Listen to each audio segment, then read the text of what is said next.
Pemirsa, belum 1 bulan menjabat sebagai presiden, satu persatu kasus korupsi yang mangkrak diberantas oleh Prabowo Subianto. Prabowo mengatakan tindakan korupsi seolah-olah telah diterima sebagai kondisi sehari-hari. Bahkan pihak yang ingin memberantasnya malah ditertawakan karena kondisinya sudah terlalu parah. Ya, untuk itu Presiden Prabowo Subianto memberi peringatan keras kepada seluruh pejabat untuk stop melakukan praktik keserakahan dan merampok uang rakyat. Lantas apa saja yang harus dilakukan Presiden Prabowo untuk memberantas korupsi hingga ke akar-akarnya? Untuk membahasnya pemirsa telah bergabung Wakil Ketua KPK periode 2015-2019 Bang Saud Situmorang. Selamat petang Bang Saud, apa kabar? Oke, dan juga tentunya sudah bergabung secara virtual pakar hukum pidana UI Pak Teuku Nasrullah. Pak Teuku Nasrullah, selamat petang. Selamat petang. Assalamualaikum warahmatullahi wabarakatuh. Maaf ini agak kurang bagus pencahayaannya karena masih di jalan dalam perjalanan ke Kota Samarinda. Siap, tidak apa-apa Pak Nasrullah. Kita mungkin awali saya ke Bang Saud terlebih dahulu.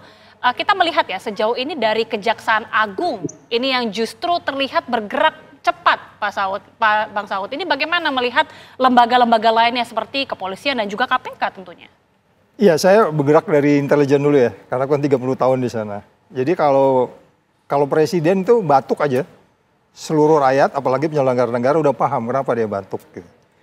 Ini kan udah berkali-kali ngomong, bahkan di tulisannya sendiri yang 200 lebih 4 halaman itu, yang mengenai strategi 2045 menuju Indonesia emas itu bahkan kalau kita mau membaca itu lebih hampir 18 kali dia menyebut anti korupsi, itu sebenarnya perintah gitu.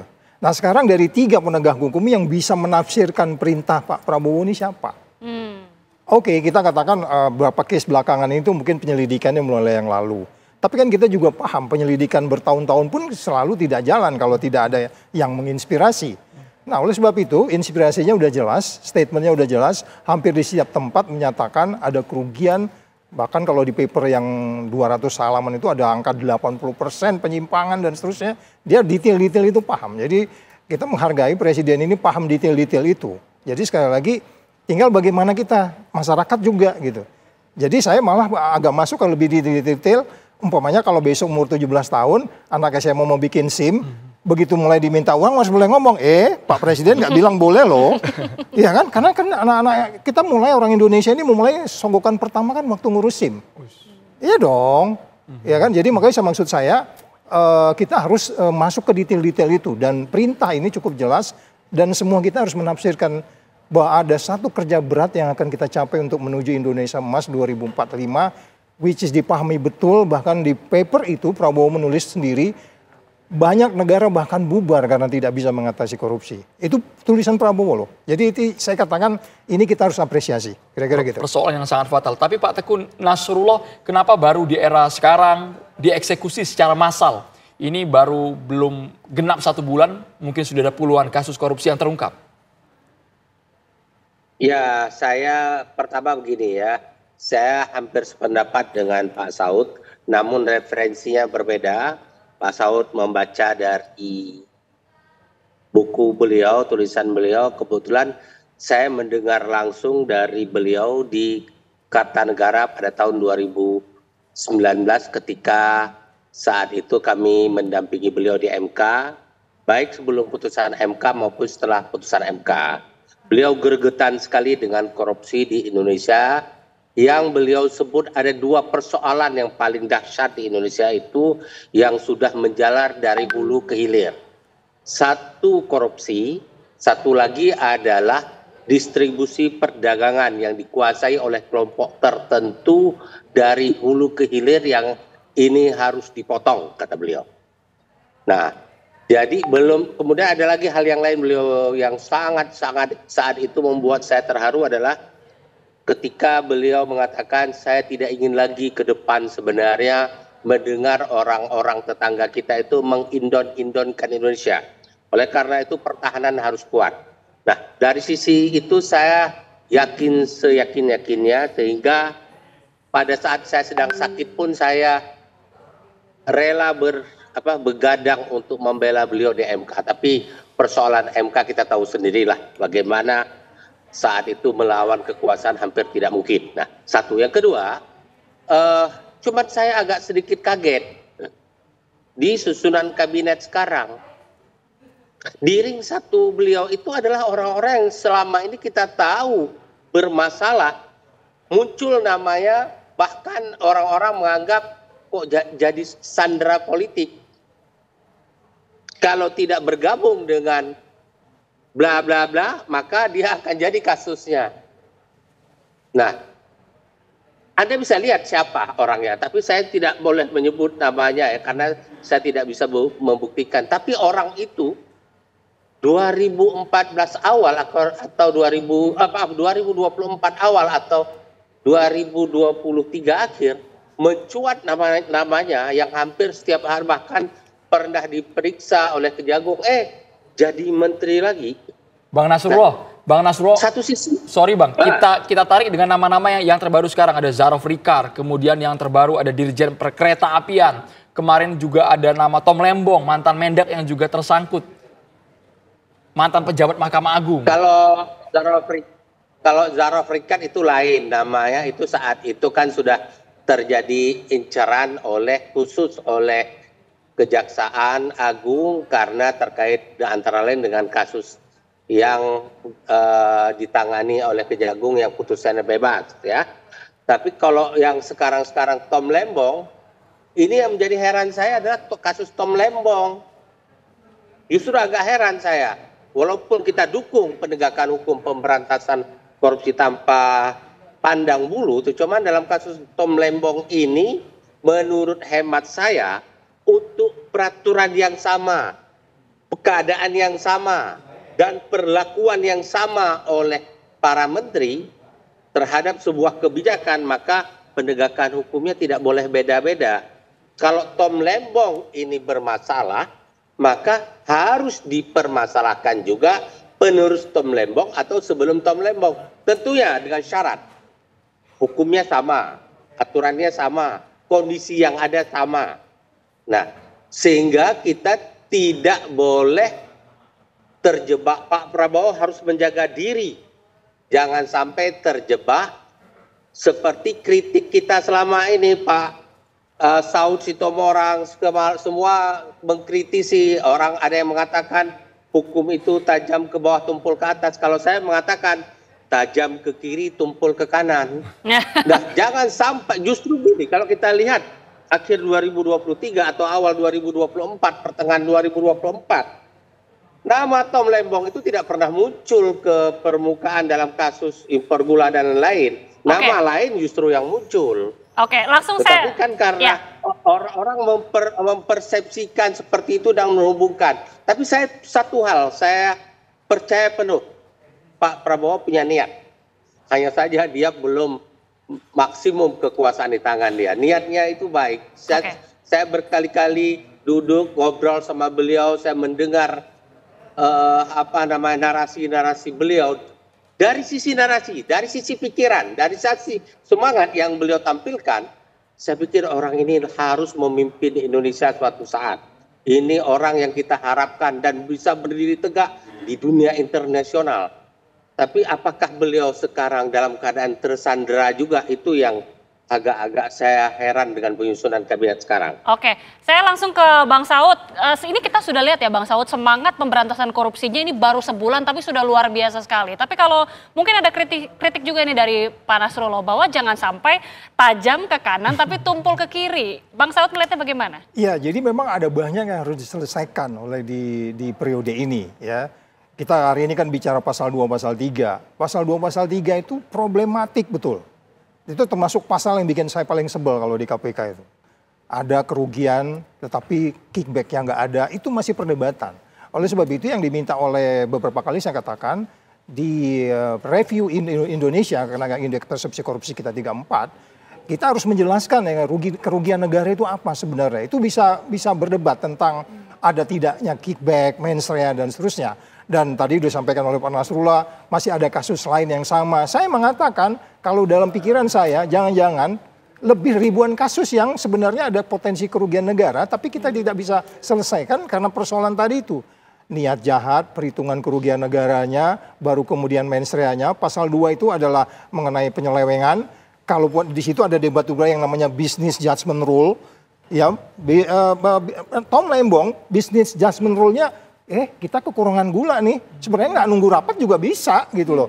Tapi kemudian orang berpikir, loh kenapa itu jadi orang lain yang membeli gula itu, terus kemudian BUMN dapat spread harga, jangan-jangan BUMN-nya untung bukan rugi juga negaranya. Nah perdebatan itu yang saya katakan kita biarkan itu, jaksa melaksanakan itu, tapi kita berharap juga lawyer-lawyernya Lembong bisa menjelaskan itu. Dugaan saya Lembong itu akan lepas, ya kan? Karena memang kalau kita mau berdebat pasal 2, pasal 3, itu banyak sekali perdebatan dan di tataran akademis pun dari awal pasal 2 pasal 3 itu pendekatan sejarahnya memang sangat panjang, sehingga kemudian kalau kita mau mengatakan bahwa ada problem dalam penindakan korupsi di Indonesia, baik di undang-undang tipikornya, undang-undang KPK-nya juga masih banyak persoalan. Jadi itu yang saya katakan, kalau memang with all due respect Mr. Presiden bikin Perpu dikembalikan KPK untuk kemudian bisa men-check and balance dua institusi hukum penegak hukum lainnya dalam arti pemberantasan korupsi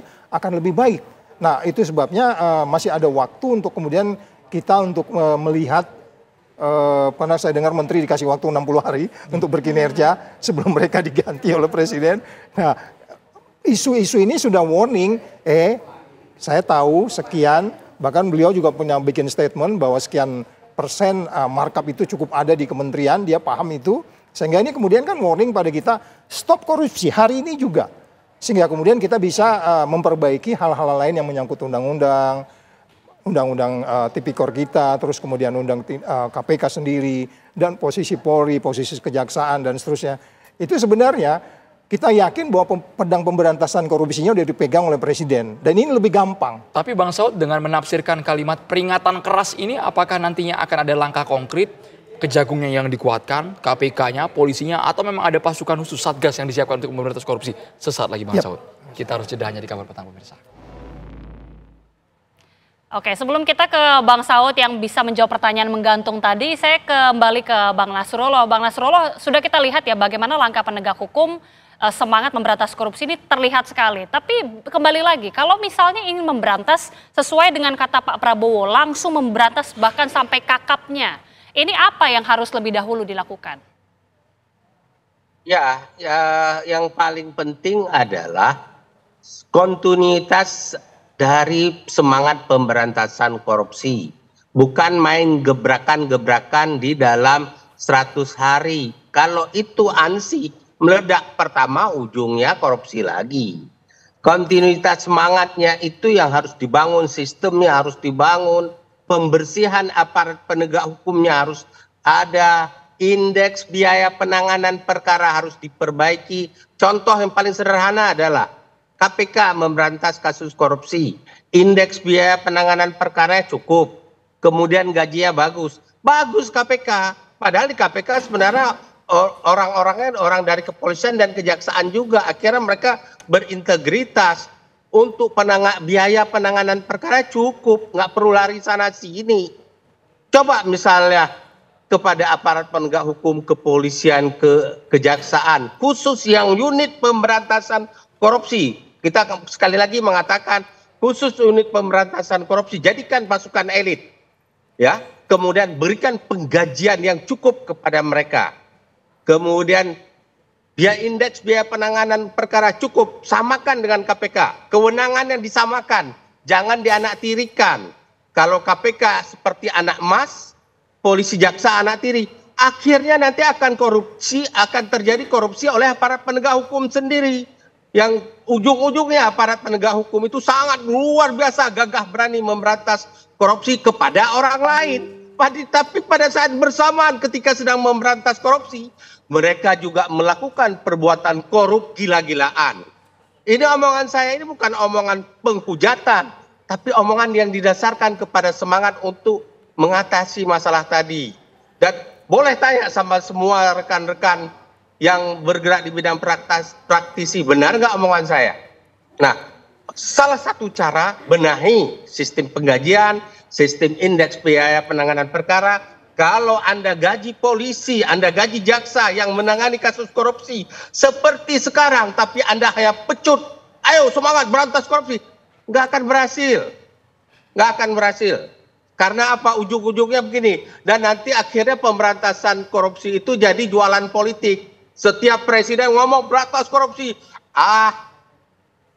Pak Prabowo, apabila pada zaman Anda pemberantasan korupsi seperti masa-masa lalu juga, habis hopeless masyarakat. Nggak tahu lagi kepada siapa lagi bisa diharapkan pemberantasan korupsi. Satu. Yang kedua, sayangnya adalah kabinet yang disusun oleh Pak Prabowo, yang sebenarnya 2019 mereka umumnya tidak pendukung Pak Prabowo. Ya.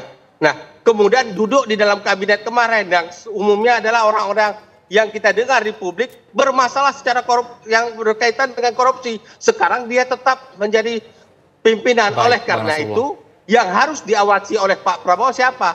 Yang mendampingi beliau dan ring satu beliau yang ikut membantu beliau. Jangan mereka korupsi. Jadi fokusnya sekarang yang harus dilakukan oleh Pak Prabowo adalah bukan hanya bakar-bakar terhadap korupsi yang sudah terjadi, ramai euforia dan tangkap, ramai tok. Tapi nanti di level kabinet ya sama aja, nggak jauh-jauh beda dengan yang sudah-sudah. Ya, apalagi jabatan-jabatan yang sama masih dipegang oleh orang-orang yang sama, paling putar-putar doang. Baik, Bang Nasrullah. 1001 bentuk bisa dilakukan. Tapi saya ingin tadi menanggapi yang disampaikan Pak Saud sedikit. Oke, memang Pak Saud yang Bapak katakan pasal 2 dan pasal 3 Undang-Undang Tipikor itu sudah menjadi topik bahasan kami. Para akademisi, tim yang menyusun kasus korupsi, tim yang menyusun Undang-Undang Tipikor, kita sudah ingin merubah pasal 2, pasal 3, kemudian kerugian keuangan negara. Tetapi saat itu adalah tekanan dari lembaga-lembaga tertentu yang begitu mencuat hebat di permukaan. Termasuk dari lembaga yang pernah dipimpin oleh Pak Saud, mungkin bukan pada zaman kepemimpinan Pak Daud, mengkritisi tim itu. Baik, Anda boleh tanya Pak Saud sama Prof. Andi Hamzah bagaimana hujatan itu. Tetapi saya setuju dengan semangat yang Bapak sampaikan, itu harus dibenahi. Tidak ada korupsi di berbagai negara di dunia terkait kebijakan. Semua sektor harus dibenahi, Bang Nasrullah. Sepakat, Bang. Bang Nasrullah, ada kalimat yang harus dikomentari Bang Saud Situmorang, jangan euforia di awal saja. Tangkap sana, tangkap sini, tapi harus konsisten. Iya, harus dawer ya. Betul. Semangatnya, jadi dia harus sustain. Jadi memberantas korupsi kalau up and down, kayak roller coaster gitu ya. Nanti indeksnya kita berharap dia naik terus sampai di atas Malaysia lah kita 60 gitu ya, di atas sedikit gitu. Karena Pak Prabowo kan pinginnya ekonomi tumbuh 8%. Kalau tumbuh ekonomi 8%, di banyak tempat saya bilang regresi linearnya indeks persepsi korupsinya harus 60. Jadi kalau nanti itu up and down terus berupa gimmick saja gitu ya, itu akan lebih sulit kita. Tapi kita percaya ini kan baru beberapa hari gitu. Jadi sementara ini kita masih bisa berharap banyak, seperti yang disampaikan Nasrullah tadi, sustainability itu menjadi bagian yang paling penting dalam pemberantasan korupsi. Jadi ibaratnya kayak kita olahraga, kalau nggak teratur kan pegel badannya. Kalau tiap hari fisiknya pasti dia akan lebih baik gitu. Kira-kira gitu. Dia harus exercise tiap hari. Oke, ini salah satu yang menjadi perhatian juga. Apakah ini mungkin ada, kalau dari pandangan Bang Saud sendiri, sektor-sektor mana ini yang sebenarnya harus menjadi perhatian? Apalagi ketika Pak Prabowo mengatakan harus sampai diberantas sampai akar-akarnya. Iya, itu baik di pendapatan dan pengeluaran ya kan. Dua sektor itu di pendapatan kan kita tahu bagaimana Prabowo juga mengatakan bahwa dia mau naikkan tax ratio kita. Karena susah juga kalau kita mau tumbuh sekian persen supaya kita bisa lompati medium income trap nanti itu. Untuk tumbuh 8% kan medium income trapnya harus kita tingkatkan sehingga kemudian pendapatan harus ditingkatkan. Kemudian bagaimana sektor bisnis. Sektor bisnis ini kan termasuk yang sangat menjadi perhatian. Karena memang 70% lebih ekonomi itu kan di swasta. Ya, oleh sebab itu bagaimana menjaga mereka, menjaga daya saing, persaingan yang sehat. Jadi memang secara simultan banyak sekali variabel-variabel yang disampaikan oleh 9 lembaga yang menilai anti korupsi ini. Cara kita bersaing, cara kita menegakkan hukum. Terus kemudian tadi Nasrullah mengatakan bagaimana kepolisian, bagaimana kejaksaan, bagaimana TNI, bagaimana pegawai negeri, dosen, semua itu swasta. Itu kan akan membangun daya saing sehingga kemudian investor datang, ya kan? Karena kita perlu banyak uang juga untuk kemudian membangun tenaga kerja dan seterusnya. Jadi secara bersamaan memang banyak yang harus secara serentak. Jadi itu akan menjadi lebih gampang kalau semua menteri yang tadi berisiko tinggi, saya sebutkan jumlah menteri yang disebutkan oleh Pak Nasrullah tadi berisiko tinggi ya, karena kita belum bisa memutuskan dia salah atau tidak, sampai orang benar-benar salah. Mereka memang memiliki risiko tinggi, ya mungkin Presiden sudah mulai ngelihat tuh, ini yang berisiko tinggi, ini harus dijaga, sehingga kemudian ya mereka mendorong apa yang kita sebut sebagai good governance. Good governance itu kan salah satu yang disebutkan di dalam Undang-Undang 30 2004 bahwa Anda dalam melaksanakan sesuatu harus transparan, akuntabel, bebas konflik kepentingan. Nah, teori-teori begitu saya yakin Prabowo paham. Baik, Bang Teguh Nasrullah, singkat Bang, tata kelola birokrasi yang akuntabel, yang transparan, yang bersih, jauh dari korupsi. Ya, sebenarnya sederhana. Pertama, Pak Prabowo harus menjaga tidak ada koruptif di dalam pembuatan kebijakan-kebijakan. Yang kedua, jangan ada korupsi dalam tanda kutip ketika menyusun RAPBN, RAPBD. Kemudian bagaimana pengesahan RAPBN, RAPBD, apalagi APBNP. Jangan ada permainan di lembaga legislatif untuk itu. Kemudian, nah yang harus benar-benar dibenahi adalah pergerakan kami yang bergerak di bidang aparat penegak hukum. Profesi advokat, ya, penyidik, penuntut umum, hakim, panitera, lembaga pemasyarakatan, itu dulu harus bersih. Kalau di titik itu sudah bersih, orang lain pada takut korupsi. Karena apa? Aparat penegak hukum tidak ada kompromi. Tapi kalau di titik kami ini masih rawan bisa tawar-menawar, maka tidak ada takutnya pelaku korupsi ketika nanti bermasalah, masih ada ruang untuk penyelesaian. Tapi percaya saya, benahi hakim. Ya. Selama hakim bersih, tidak akan terjadi kejahatan. Baik. Nah, integritas Pak Prabowo saya percaya, semangat Pak Prabowo saya percaya. Yang saya khawatirkan adalah dendayang di samping beliau. Okay. Pendamping beliau tidak punya kemampuan sedikit pun untuk menangkap alur pikiran beliau. Itu yang saya khawatir. Oke, integritas dan juga semangat yang tentunya sangat dinantikan masyarakat Indonesia agar terus konsisten. Terima kasih sekali lagi Pak Teguh Nasrullah, terima kasih juga Bang Saud Situmorang sudah bergabung bersama kami di Kabar Petang. Sehat selalu. Salam Pak Saud, salam hormat.